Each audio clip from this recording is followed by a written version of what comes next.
Hi, my name is Stephen Verhalen, and today this presentation will review a system operating limits document created by NERC and how it relates to FAC-008-3. Before we begin, here's a quick outline of this presentation. First, we will do an overview of the system operating limit document provided by NERC. Then we will look at how that system operating limit is related to the body standard FAC-008-3. We will also review why this particular body standard is important, and finally a case study followed by a conclusion.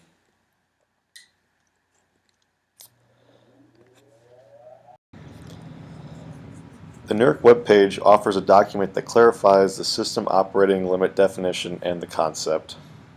These SOLs are concerned with generation and transmission systems. Since NERC is only concerned with BESS, it should be apparent that this document is applicable to all bulk electric systems.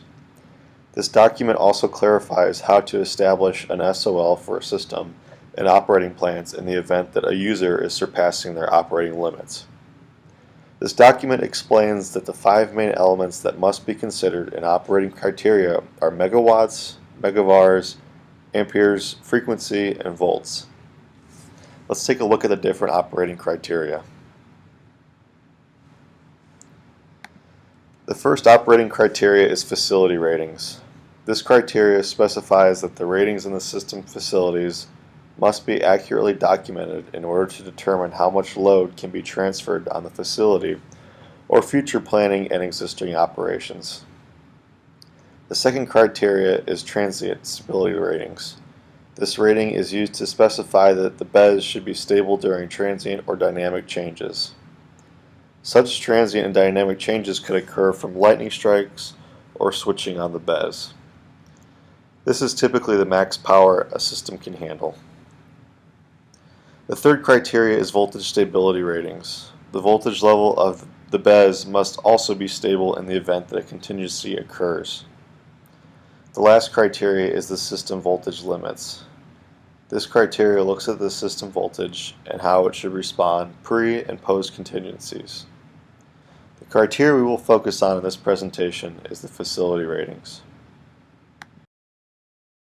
This document provides a clear definition of facility ratings, normal ratings, emergency ratings, and time horizons for planning and operations. To reiterate, system operating limits must be established for future planning and also operations that are occurring daily. This explains the reason why these definitions are stated in this document. In the definition of facility rating, we see the 5 elements regarding voltage, current, frequency, and real and reactive power stated in this definition. The definition specifies that those 5 elements cannot and should not be operated at the maximum or minimum value of that facility equipment rating. These ratings should be considered for long-term and also operations planning as well as same-day and real-time operations. This document provides an example summary of the system operating limits and how the system can stay within these limits before a violation occurs. The acceptable 24-hour MVA rating for a system is between 0 MVA and 800 MVA. This is the standard rating for a system, and no violations will occur if the system is operating within this rating. However, if the system MVA reaches between 800 MVA and 900 MVA, operators have 4 hours to shed load below 800 MVA again. If the system is not reduced within that 4-hour time frame, a violation has occurred. If the system MVA is between 900 and 950 MVA, operators only have 15 minutes to shed load before a violation occurs. At no time should the system operate at 950 MVA or above. The reason these time frames are established for load ratings is to prevent the system from shutting down under high load. The system may not be able to handle such high load, which can cause cascading outages.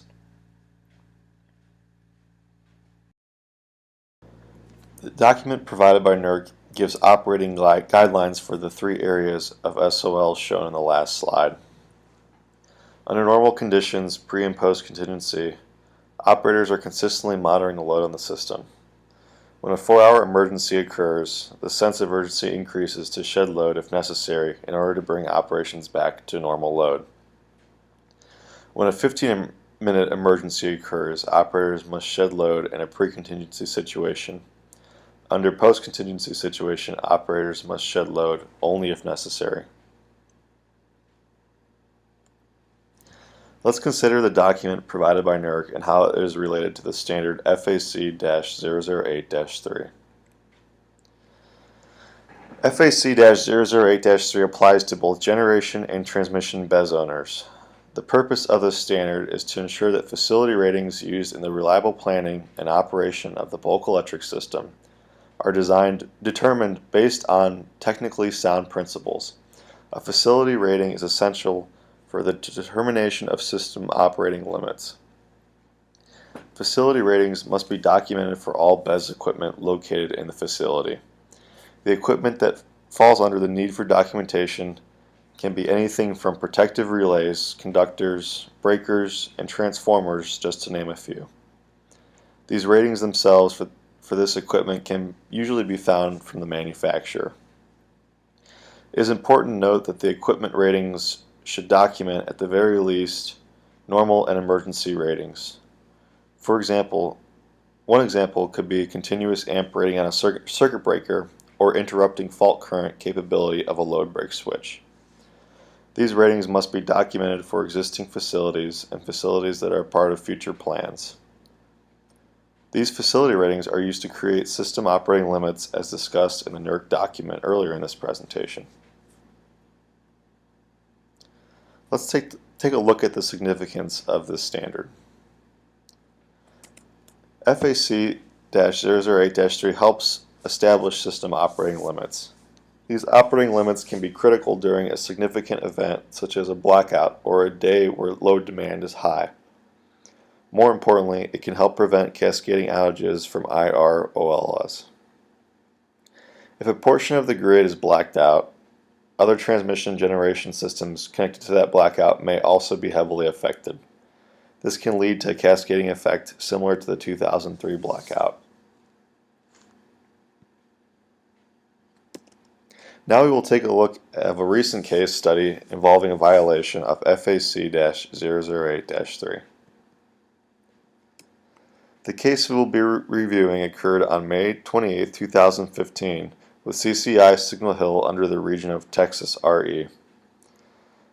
The standard that was violated was FAC-008-3 requirement R1 and R1.2 with a violation risk factor of medium and a severe violation level. After Texas RE performed an audit, it was discovered that the facility ratings were not correctly documented. The high side terminals of the generator step-up transformers were not documented. This was in violation of requirement R1 of FAC-008-3. The terminals of the high side need to be documented in order to get a more accurate system operating limit. Since this was at a generation site, this could certainly have an significant impact in the event of a contingency. The other violation from CCI Signal Hill was using the gas turbine's firing temperature as the most limiting equipment rating. This equipment rating is actually invalid to use according to the FAC-008-3. This was a violation of requirement R1.2. The total penalty of this violation was $50,000.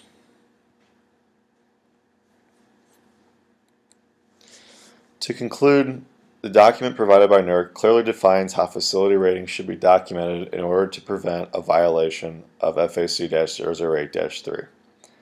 This document provides definitions, system operating limit examples, and operating plans. These facility ratings must be documented correctly in order to create an accurate system operating limit. We have seen how one entity failed to document their facility ratings properly and paid a heavy fine as a punishment. This body of standard also helps operation groups know the limits of their system for future planning and daily operations.